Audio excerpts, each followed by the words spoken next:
kita berdoa. Bapak, kami bersyukur untuk hari ini, untuk setiap kebaikan-Mu dalam kehidupan kami.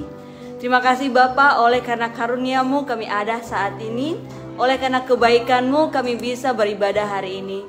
Terima kasih Bapak, kami menyerahkan hidup kami, ibadah kami pada pagi hari ini ke dalam tangan-Mu yang penuh kasih.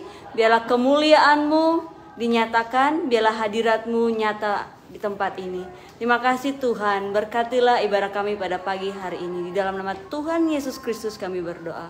Amin. Puji Tuhan, kita tetap berdiri, kita naikkan segala lapornya selamat Tuhan.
Gitarnya di sini. Di dalam sini.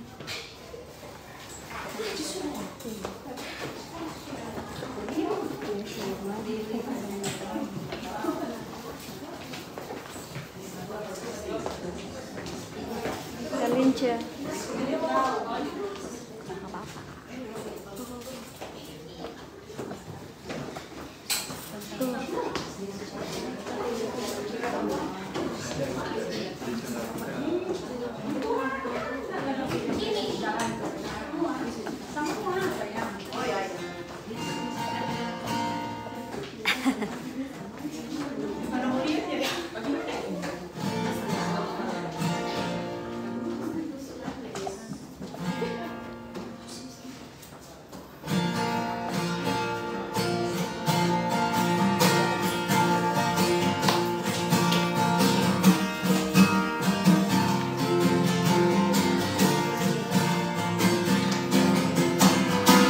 Yesus jalan kebenaran dan dalam kehidupan itulah Yesus katakan. Aku percaya, amin, di dalam namanya ada keselamatan kekal.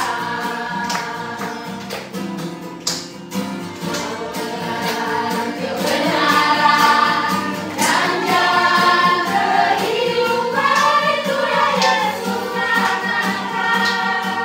Aku percaya, amin, di dalam namanya ada keselamatan kekal. Glory, haleluya. Glory, haleluya. Glory, haleluya.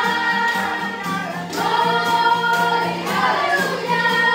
Di dalam namanya ada keselamatan kekal.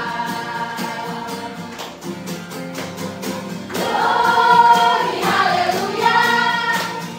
Glory, haleluya. Glory, haleluya. Glory, haleluya. Di dalam namanya ada keselamatan kekal.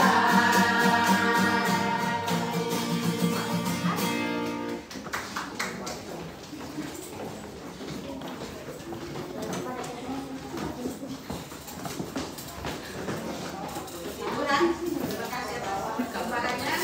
Dan tiba saatnya kita akan mendengarkan persembahan dari Indonesia.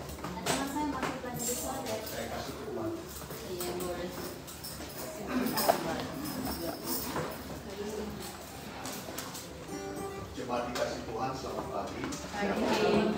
Puji nama Tuhan kalau hari ini kita spesial, ya, karena kita ada satu peragaan usaha tradisional mengingatkan tanah air kita dalam rangka hari raya hari 5-6 tahun Spin ada di Singapura belum pernah bikin lomba. Dan ini lombanya bukan kacang-kacangan, ada mahkotannya, ya, lalu ada piagamnya, lalu kemudian ada hadiahnya. Bagi yang ikut dalam lomba yang namanya sudah terdaftar, tentu semua peserta akan mendapatkan piagam. Tapi bagi yang belum daftar boleh ikut lomba, tapi piagamnya menyusul nanti, ya, piagamnya menyusul. Hanya itu bedanya. Tapi hadiahnya tetap tergantung penilaian dan juri. Cukup jelas? Ya.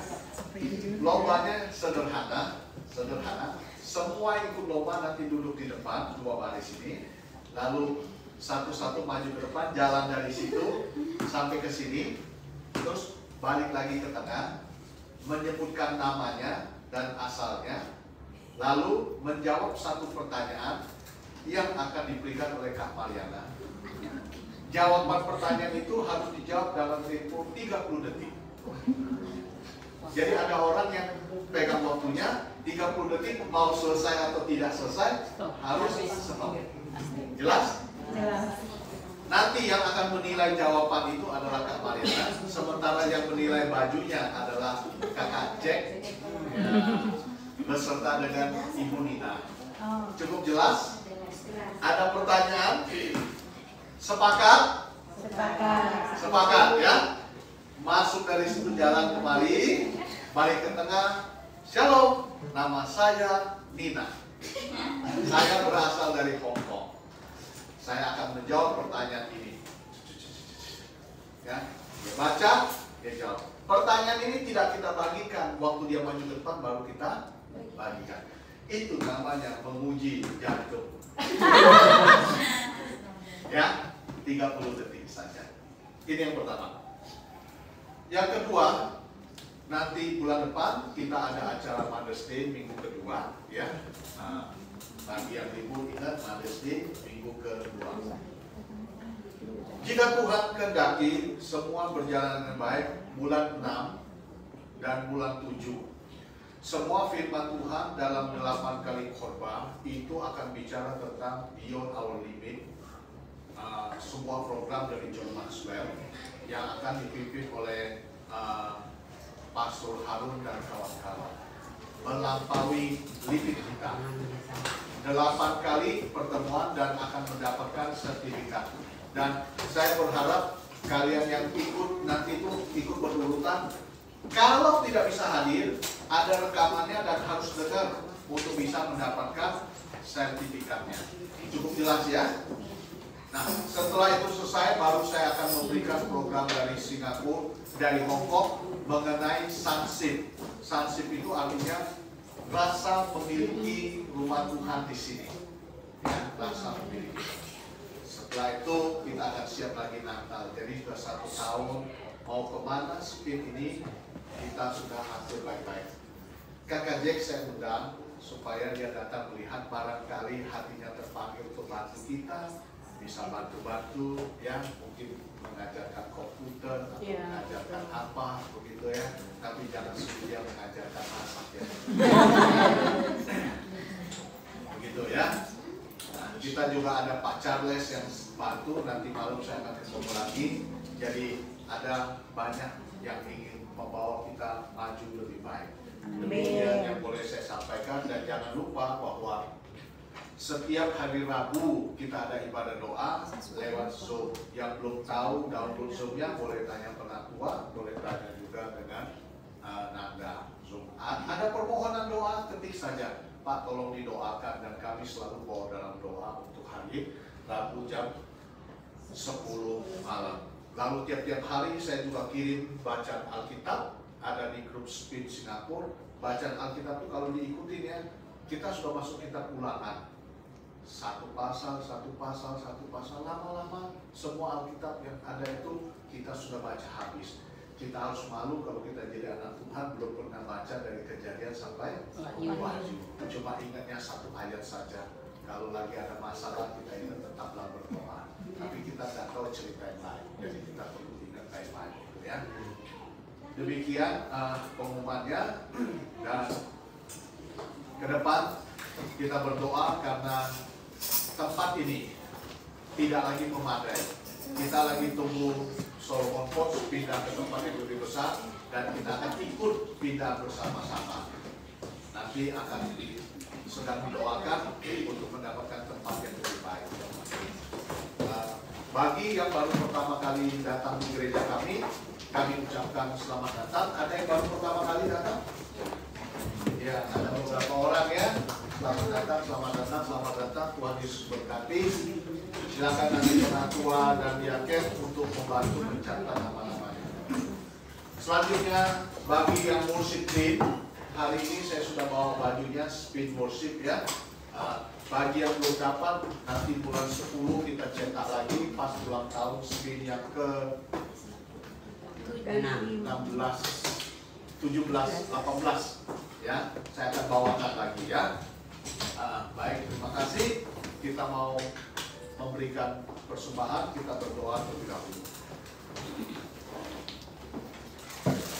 Bapa, kami mengucap syukur untuk kebaikan-Mu, cinta kasih Tuhan luar biasa dalam hidup kami. Gereja ini ada oleh karena Engkau. Biarlah Tuhan terus tambah-tambahkan jiwa baru. Tuhan terus pimpin kami, walaupun kami kelompok kecil, tetapi kiranya Tuhan mau pakai kami untuk menjadi sinar di Singapura ini. Sinar buat majikan, sinar buat sesama, membawa kabar baik kemana Tuhan bawa kami pergi. Makasih, berkati pengurus yang ada, berkati hamba-Mu, berkati kami yang melayani. Kami membawa persembahan, biar Tuhan berkenan atas persembahan ini. Terima kasih Bapa, dalam nama Tuhan Yesus kami berdoa, amin. Sebelum kita memberikan persembahan, kata-kata ada yang mau bersaksi ya? Silakan, siapa teman yang mau bersaksi? Oke, saya beri waktu kira-kira 3 menit ya. Ya.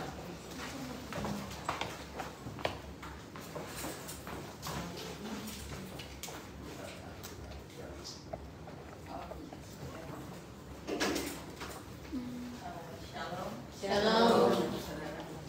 Nama saya Renita. Di sini saya mau bersaksi kalau saya dulunya adalah bukan Kristen Yesus. Tapi sekarang saya percaya Yesus. Saya dibaptis Desember lalu dan saya mulai masuk gereja itu bulan Oktober.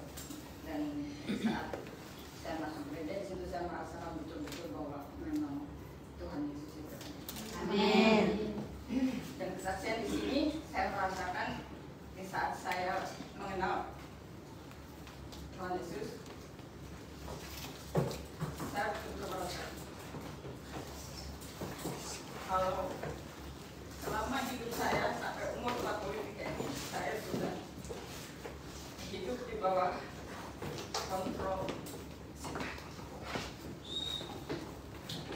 iblis yang sudah mempengaruhi hidup saya, karena saya terlalu begitu mengikuti kedagingan dan roh saya kosong. Ketika saya masuk gereja, saya baru paham apa itu kedagingan dan apa itu makna dari salib. Saya baru paham, tapi saya masih baru belajar step by step. Dan dari firman-firman Tuhan itulah mata saya mulai terbuka dan kebenaran ada dalam Kristus. Tentunya setelah saya dibaptis, step by step pencobaan pun mulai hingga detik ini. Dan ibu saya pun baru meninggal 1 minggu yang lalu. Anak saya sekarang memblokir saya karena saya mengikut Yesus. Tetapi dengan kekuatan Tuhan Yesus, saya tidak merasa kesepian, tidak merasa takut. Hujatan dari netizen pun terus datang, baik langsung dari komen atau DM. Tapi karena kekuatan dari Tuhan Yesus yang bisa saya rasakan, saya bisa sekuat ini. Terima kasih untuk waktu. Persembahan pujian lagi ya. Kita akan mendengarkan persembahan pujian dari semua desa.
seperti sungai, berkatnya seperti sungai, berkatnya seperti sungai di hatiku, mengalir di waktu susah, mengalir di waktu senang, kasihnya seperti sungai di hatiku. Tuhan, tiba saatnya kita akan mendengarkan firman Tuhan. Mari kita naikkan pujian, mengalirlah kuasa Roh Kudus.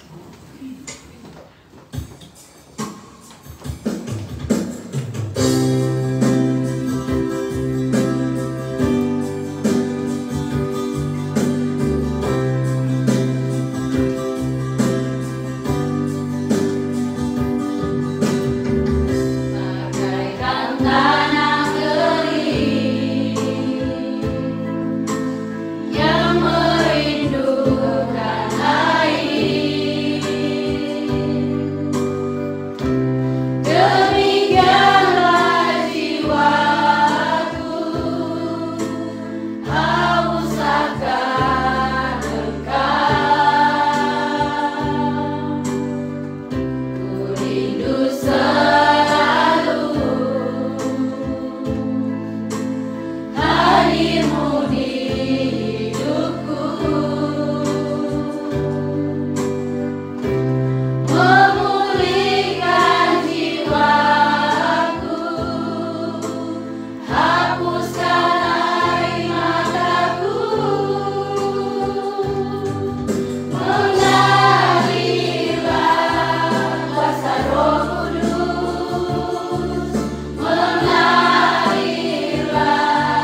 di tempat ini, mengalirlah oh Roh Kudus, pilihkanku. Mengalirlah kuasa Roh Kudus. Mengalirlah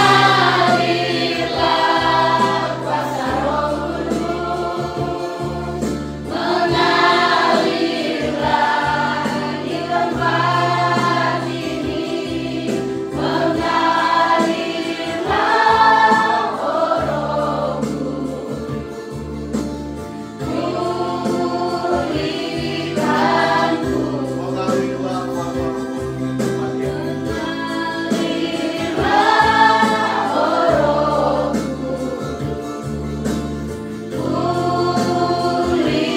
tempat ini.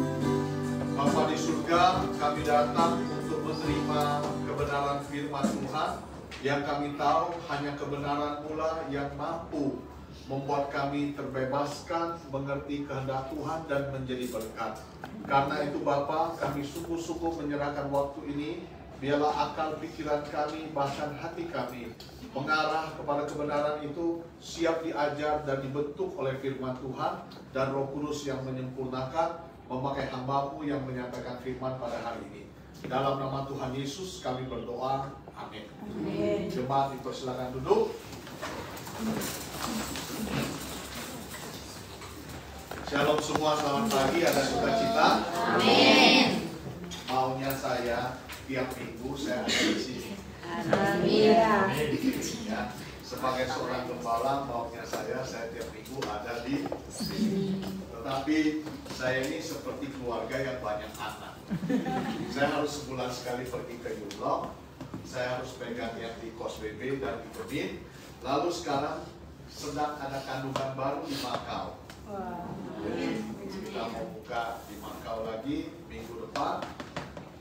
Kita sudah utus 2 orang pergi ke Makau. Doakan supaya banyak hamba Tuhan yang mau melayani bersama sehingga di sini boleh tumbuh dewasa, ada kelompoknya sendiri.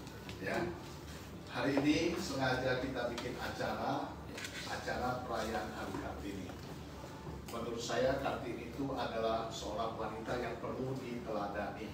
Tetapi setelah saya perhatikan kehidupan buruh migran, maka saya ingin katakan bahwa kehidupan buruh migran juga kehidupan buruh migran yang luar biasa. Nah, di tengah perjuangan ini, saya membaca firman Tuhan, saya ingin menyampaikan kebenaran firman Tuhan supaya kita yang berjuang ini tidak berjuang sampai setengah jalan, tetapi berjuang untuk mencapai satu keberhasilan yang Tuhan mau kita capai bersama. Itu sebabnya temanya adalah aku dan kamu adalah istimewa, excellent. Beritahu teman kanan kiri kanan.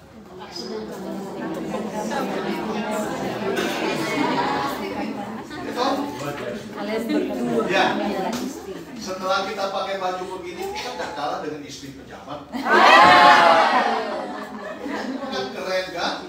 Makanya acara hari ini harus diabadikan, nanti ambil foto-fotonya begitu ya. Karena ini orang-orang istimewa. Nah, saudara, istimewa di mata Tuhan itu seperti apa? Kan zaman sekarang kan orang mau cari istimewa, tapi istimewa di mata manusia. Misalnya viral berapa kali orang yang like this. Apalagi sekarang Facebook kan, bagi dong bintang.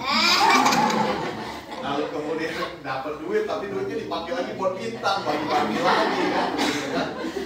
Ya, kadang-kadang orang mau viralnya kalau ada kompetisi, lalu dia naik daun dan sebagainya. Soal kita harus viral di mata Tuhan.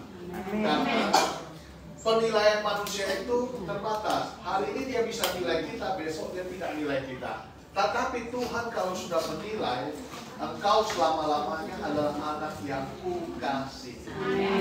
Ya, anak yang kukasihi. Dulu saya terobsesi menjadi orang yang jempol. Tapi setelah saya jalani kehidupan ini, yang aku ingin cari adalah perkenanan Tuhan. Karena perkenanan Tuhan itulah yang membuat hidupku bahagia. Nah, kita mau belajar dari seorang wanita. Karena ketika saya sedang merenung, lama-lama sekali saya datang ke Singapura, saya harus kasih firman Tuhan apa. Kalau makanan sih sudah jelas bakso ya. Ini bakso saya dari Hong Kong nih ya, bukan kaleng-kaleng. Jempol dari Hong Kong, kaldunya sudah jempol dari Hong Kong, begitu ya untuk kalian. Tapi ada yang lebih istimewa lagi, yaitu firman Tuhan. Yaitu dari 2 Raja-Raja 4 ayat yang ke-8.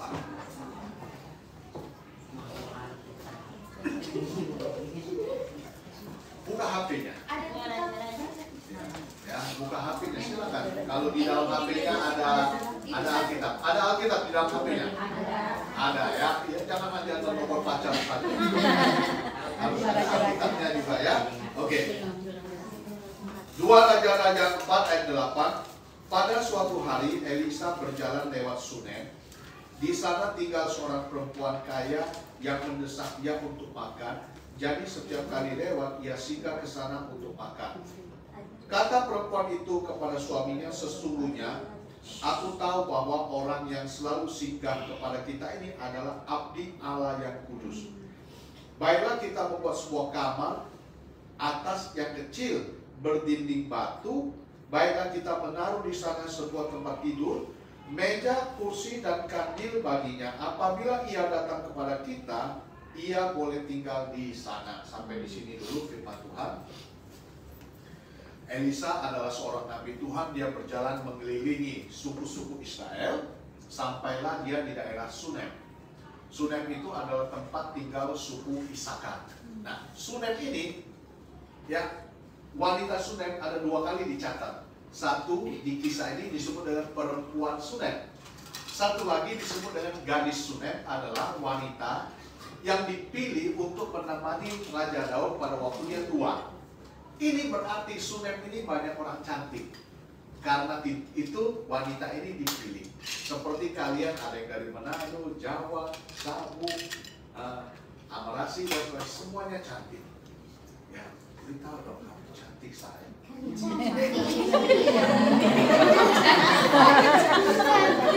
Ya begitu kan saudara. Ya, cantik itu relatif. Ya, tidak harus warna kulit tertentu yang cantik. Itu relatif saudara. Cantik itu adalah berkat Tuhan bagi kita. Ya bagi kita semua. Ada di sini matanya 3. 2 kan? Ada di sini yang hidungnya 4. Nah, semua sama saudara. Nah, Perempuan Sunem ini adalah wanita yang perlu kita pelajari. Dia tidak menulis namanya siapa, saudara. Banyak orang harus ada nama dulu baru terkenal. Kalau tidak ada nama, belum terkenal. Kalau di Hong Kong, kita kalau ketemu orang tuh suka bagi-bagi satu nama. Ya, itu dulu. Sekarang bagi-bagi nomor WhatsApp. Sudah selesai bagi-bagi nomor WhatsApp, sekarang scan sana, scan sini. Saya paling bingung kalau suruh scan. Kalau HP saya bisa scan gitu loh. Saya ini kan tahu beli atau pakai. Ya. Nah, wanita ini tidak disebut namanya, tapi di dalam kehidupannya banyak hal yang luar biasa. Pertama, saudara, coba lihat ayat 8 ya. Tinggal seorang perempuan kaya yang mendesak dia untuk makan. Jadi lewat, mari Pak Elisa makan di rumah saya. Kalau mendesak itu artinya beberapa kali ditolak. Betul toh? Iya. Sampai dia mau terima. Berarti wanita ini sungguh-sungguh mau ngasih makan. Coba kalau kita, ayo dong makan di sini. Satu kali ditolak, kebagusan. Sudah dikasih gratis. Sudah lain kali aku mau panggil. Kan begitu kan? Tapi wanita Sunem enggak, perempuan Sunem. Panggil lagi. Elisa sebagai seorang nabi, dia juga jaga-jaga diri. Jangan-jangan ini kan cuma basa-basi. Kan orang Indonesia kan juga suka basa-basi. Mampir, makan. Betul-betul orang itu mampir dan makan dihabisin lagi. Jadi selalu nyuruh dia mampir. Jadi mampir. Dia mendesak. Ada satu kerinduan untuk berbagi. Zaman sekarang, saudara, apa yang paling sulit dalam hidup manusia? Berbagi. Ya, berbagi. Nah, tentu, saudara, makanan harus dibagi-bagi. Kalau suami jangan berbagi, saudara. Ya, berbagi itu artinya saya ingin memberkati orang lain. Jelas, toh? Saya ingin memberkati orang lain. Saya bersyukur dalam perjalanan hidup saya, Tuhan kasih saya kesempatan untuk berbagi. Buat saya berbagi itu menyenangkan. Sekali lagi, berbagi itu menyenangkan. Kalau saya pergi berempat makan ya, dompet saya cabut, saya bayar. Saya enggak. Saya bayar. Enggak keluar, saudara. Ya, saya bayar betul begitu ya. Nah, kemarin habis main bulu tangkis, saya bilang kita makan mie dulu di situ. Terus yang satunya lagi bilang, oke, kita makan. Yang satunya lagi, sebentar Pak, saya pergi dulu ke ATM. Ya, mau pergi ambil uang dulu. Saya bilang, nggak usah. Ini 500 cukup untuk 4 mangkok. Kita makan, kita berbagi, saudara. Berbagi itu menyenangkan. Sekali lagi, berbagi itu menyenangkan. Coba kalau kalian pergi berempat, satu orang bawa makanan, 3 orang tidak bawa makanan, kalian pasti makannya begini. Kenapa? Takut dilihat, takut diminta. Tapi kalau ini makanan saya, mari kita berbagi. Tunjukkan bahwa kita anak Tuhan. Kita harus hidup berbagi. Yang kedua, kata perempuan itu kepada suaminya, sesungguhnya aku tahu orang yang selalu singgah pada kita itu adalah abdi Allah yang bagus. Matanya, perasaannya bisa tahu ini hamba Tuhan yang benar, ini hamba Tuhan yang salah. Berarti dia punya sense of feeling, ya, secara rohani. Banyak di antara kita kan baru kenal sekali langsung puji dia selangit. Baru kenal sekali. Kadang-kadang saya dalam hati ya, kenapa dia nggak kenal saya ya? Orang itu baru khotbah sekali langsung bilang hamba Tuhan yang benar-benar luar biasa. Sudah luar biasa, benar lagi luar biasa. Nah, sementara gembala kita yang sederhana, yang di kampung halaman, yang selalu kirim WhatsApp, yang mendoakan kita, mungkin bajunya biasa ya, kita nggak sebut ya luar biasa. Yang ini dipuji selangit, yang ini kita tinggalkan. Jangan, saudara. Kita harus tahu siapa yang benar-benar mengasihi. Wanita ini tahu Nabi Elisa sebagai hamba Tuhan yang luar biasa. Saya perhatikan, dikatakan bahwa wanita ini punya suami tua. Punya suami sudah tua. Dianya mungkin tidak terlalu tua. Minta maaf. minta maaf. Dia beda 180 derajat dengan istri Potifar. Gimana bedanya? Kalau istri Potifar lihat laki-laki kayak kucing lihat ikan. Makanya Yusuf itu diterkam sama dia. Ya.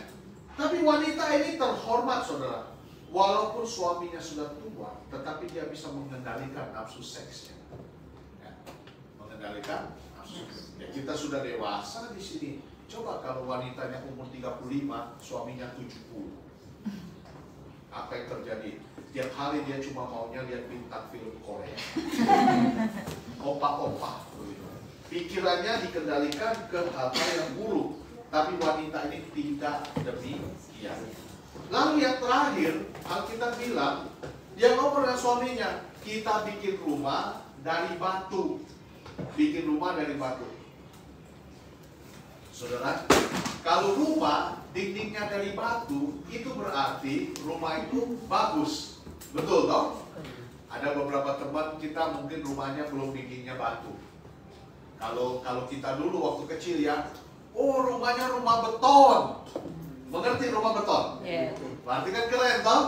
Saya punya rumah anjing lewat bunyi. Nah, ini zamannya Nabi Elisa, rumahnya dibikin pakai beton. Beton toh? Lalu kemudian dikatakan di atas. Beton yang di atas itu membutuhkan beton yang di bawah. Batu yang di bawah toh?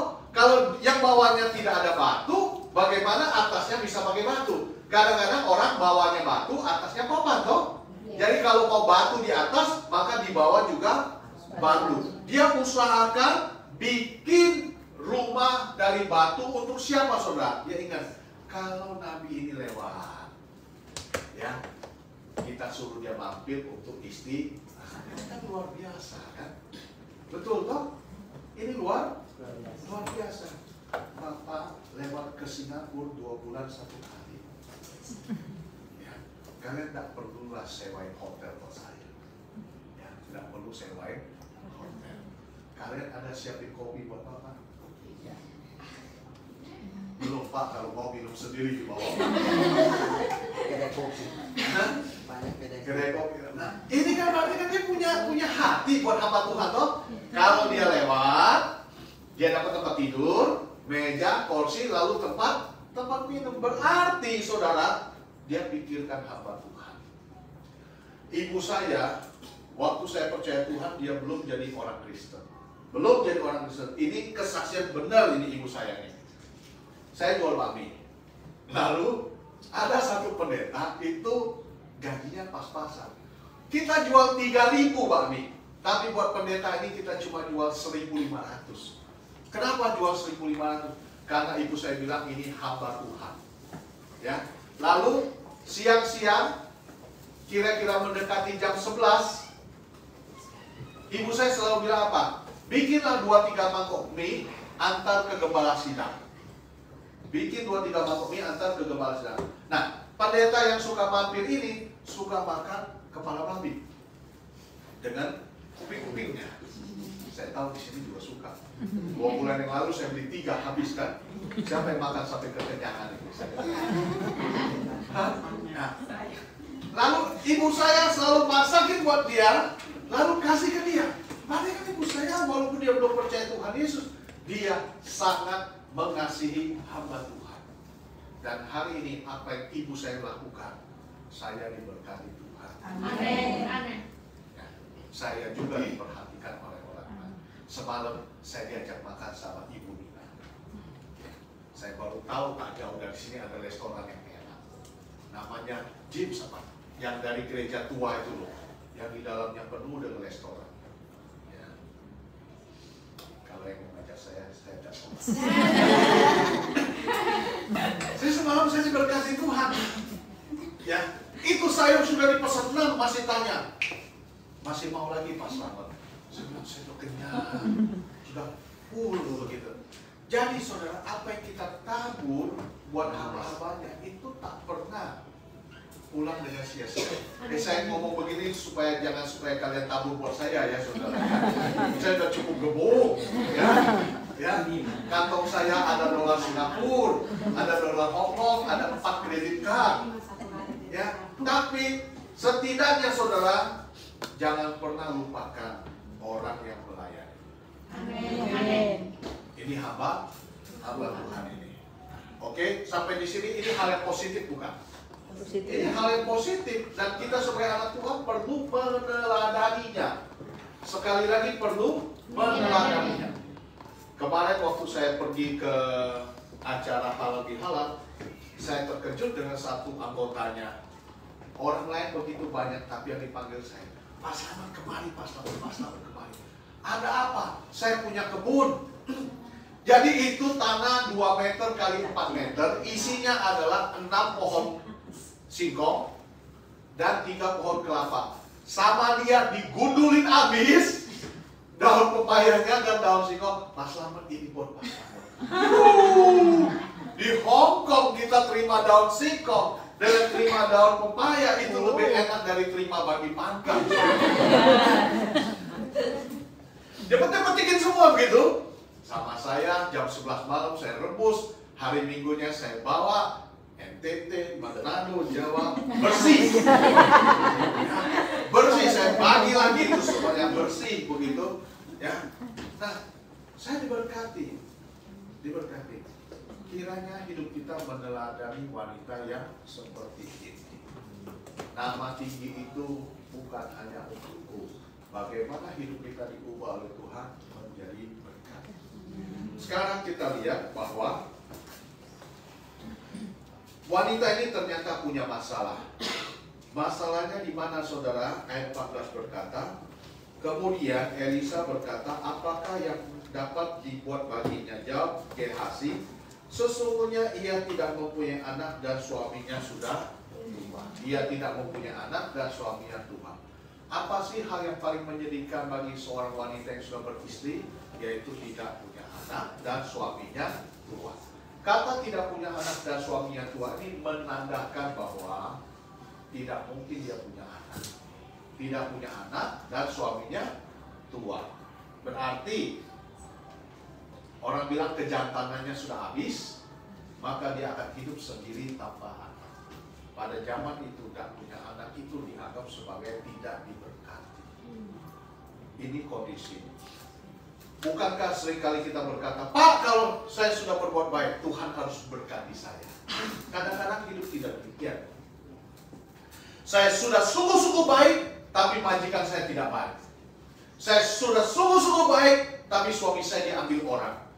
Saya sudah sungguh-sungguh baik, tapi saya punya banyak sekali masalah. Saudara, ini adalah misteri. Sekali lagi, ini adalah misteri. Tetapi kita punya iman berkata, ada rencana Tuhan yang indah. Amin. Saya sedang menghadapi masalah. Masalahnya di mana? Mantu saya sedang hamil yang kedua. Sekarang usia kandungnya 7 bulan. Waktu usia kandungnya mendekati 6 bulan, dokter suruh gugurkan. Kenapa harus digugurkan? Karena jantungnya tidak tumbuh dengan baik. Ada 3 masalah.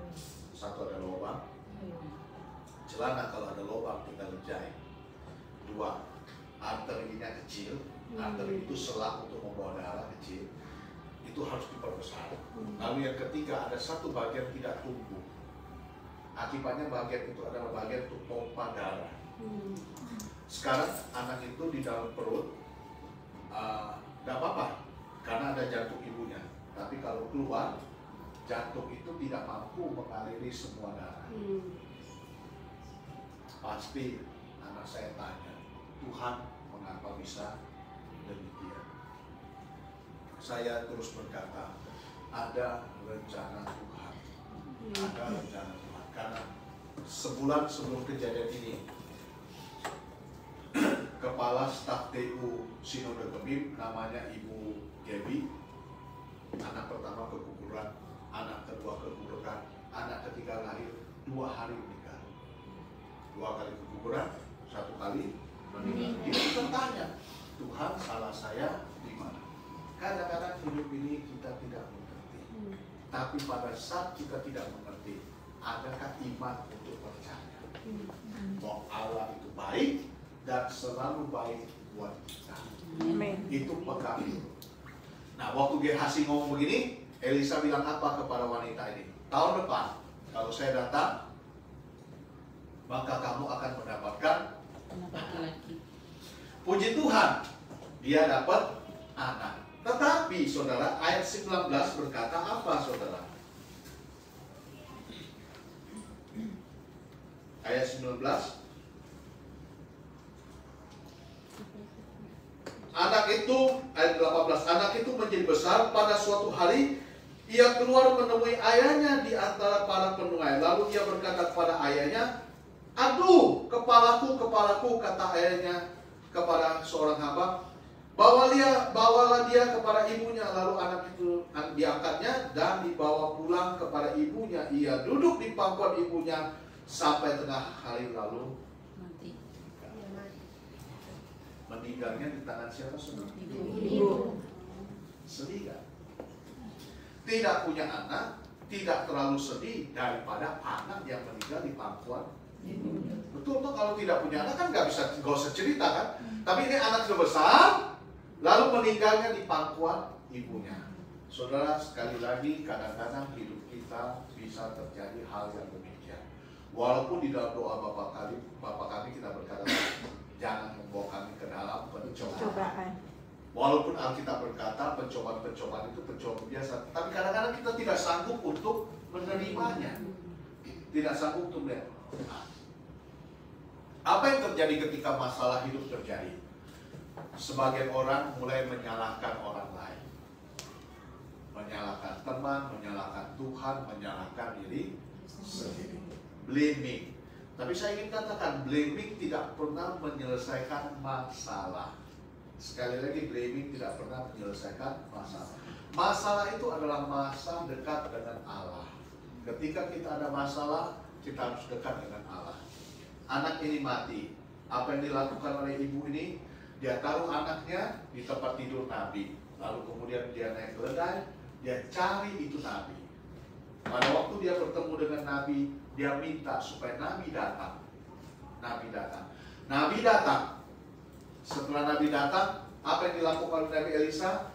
Dia doakan anak itu dengan cara yang ajaib. Akhirnya anak itu bangkit. Singkat cerita, yang ingin saya sampaikan, bahwa ketika kita punya masalah, siapa yang kita cari? Nah, sekali lagi, ketika kita ada masalah, siapa yang kita cari? Alkohol kita cari, tidak selesai masalah. Kambing hitam yang kita cari, tidak selesai masalah. Ketika kita ada masalah, datanglah kepada Amin. Jadi saudara, apa yang membuat wanita ini menjadi luar biasa? Bukan karena kebaikannya, tetapi karena dia punya Tuhan yang luar biasa. Sampai dia berada pada titik yang terendah, anaknya mati, tapi dia tetap mencari Tuhan. Iman seperti inilah yang membuat kita menjadi luar biasa. Sekali lagi, iman seperti ini. Iman yang bersandar pada Tuhan yang luar biasa. Pertanyaan buat kita semua adalah, siapa andalan hidup? Sekali lagi, siapa andalan hidup? Kalau kau mengandalkan Tuhan yang luar biasa, maka disitulah kau menjadi istimewa. Saya tidak ada apa-apanya, teman saya tidak ada apa-apanya, tetapi Tuhan yang saya sembah, itulah Tuhan yang luar biasa. Sekali lagi saudara, pertanyaannya adalah, siapa yang engkau andalkan? Dialah yang menjadi kau luar biasa. Perjalanan hidup kita masih panjang. Bisa jadi hari ini kita tertawa, besok kita menangis. Dalam kondisi menangis. Sekali lagi, kita terpuruk atau kita bangkit. Kalau kita mau bangkit, siapa yang bangkit bersama dengan kita? Dialah Tuhan Yesus, yang sudah menang dari kematian, yang selalu berkata, aku menyertai kamu senantiasa sampai pada akhir zaman. Teman yang baru dibaptis, Anda bersuka cita, tantangan hidupmu banyak. Tetapi kalau kau berjalan bersama dengan Tuhan, maka Tuhan yang sudah membangkitkan engkau, Dia juga yang akan menolong engkau melewati banyak masalah. Nah, saudara dikasih Tuhan, firman Tuhan sampai di sini karena kita ada lomba. Saya tidak tahu apa masalahnya, tapi saya punya satu jawaban. Tuhan bisa selesaikan masalah. Amin. Kita berdoa.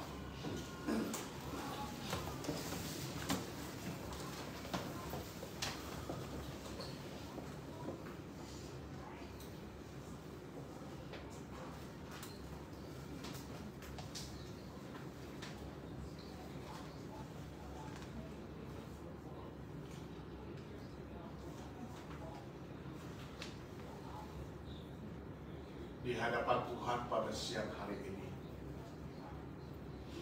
tidak ada masalah yang terlalu berat yang tidak bisa Tuhan selesaikan. Mungkin kau sedang kecewa dengan keluargamu, mungkin kau sedang marah dengan majikanmu, bahkan mungkin kau sedang marah dengan dirimu sendiri. Tuhan Yesus, Dia mau menolong. Andalkan Dia, jangan pernah ragu dalam berjalan bersama dengan Dia. Bapak, terima kasih untuk firman yang sudah kami dengar hari ini. Kami serahkan hidup kami ke dalam tangan-Mu. Sebagaimana Tuhan menolong perempuan Sunem, Tuhan yang sama juga akan menolong kami yang sudah duduk di tempat ini. Terjadilah mujizat, setiap orang mengalami Tuhan yang hidup dalam hidupnya. Terima kasih Bapak. Ibadah kami sudah selesai, kami mau tutup. Mari kita bangkit berdiri, kita sama-sama mengucapkan doa Bapa kami. Bapa kami yang di surga, kuduskanlah namamu, datanglah kerajaanmu, jadilah kehendakmu seperti di surga. Berikanlah kami pada hari ini makanan kami yang secukupnya, dan ampunilah atas kesalahan kami, seperti kami telah mengampuni orang bersalah kepada kami. Dan janganlah kami pada pencobaan, melainkan lepaskanlah kami dari jahat. Kalau Engkau memberi kerajaan, kuasa dan kemuliaan sampai selama-lamanya. Amin. Kiranya anugerah di dalam Tuhan Yesus Kristus, kasih dari Allah yang kekal, persekutuan penyertaan serta pimpinan dari Roh Kudus, menyertai saudara sekalian dari sekarang sampai selama-lamanya. Amin. Ibadah kita selesai, silakan duduk, kita akan masuk dalam doa.